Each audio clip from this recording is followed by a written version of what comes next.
Tous les voyants sont au vert sur le marché de la billetterie, qui continue d'afficher une progression solide d'année en année. C'est ce que révèlent les experts de Xerfi dans leur dernière étude sur ce secteur. Deux raisons expliquent principalement ce succès. D'abord, la billetterie tire pleinement parti de la bonne santé du spectacle vivant. Un simple chiffre pour l'illustrer. Les représentations ont quasiment doublé entre 2005 et 2014. Le second moteur de la croissance du marché, c'est le numérique, qui multiplie les opportunités d'innovation et de croissance pour les acteurs en place, comme pour les nouveaux entrants. Selon le baromètre établi par Xerfi, les distributeurs en ligne ont ainsi encore connu une progression d'activité de 5% en 2014, après une hausse de plus de 3% en 2013 et de plus de 8% en 2012 et 2011.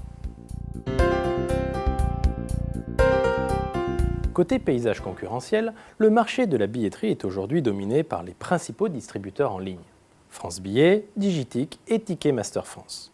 Mais j'évoquais il y a un instant les nouveaux acteurs qui viennent les bousculer dans le paysage concurrentiel. Ce sont des acteurs de plus faible envergure qui ont opté pour un positionnement moins généraliste. Leur différence se situe ainsi à travers une offre spécifique, parfois de niche.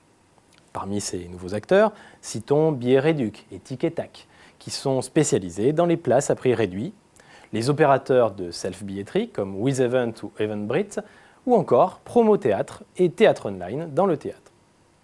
Leur dynamisme font d'eux des cibles privilégiées de groupes et des médias ou de divertissement qui cherchent à se positionner sur l'ensemble de la filière pour concurrencer les acteurs traditionnels.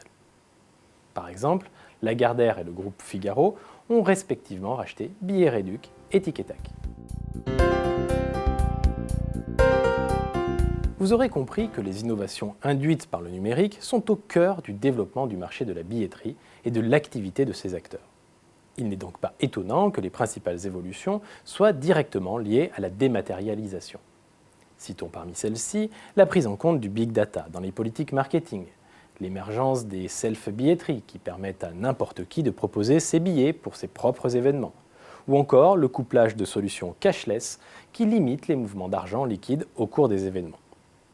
Enfin, les experts de Xerfi prévoient l'introduction dans les prochaines années des nouvelles solutions telles que le yield management pour améliorer le taux de remplissage des salles de spectacle et des stades.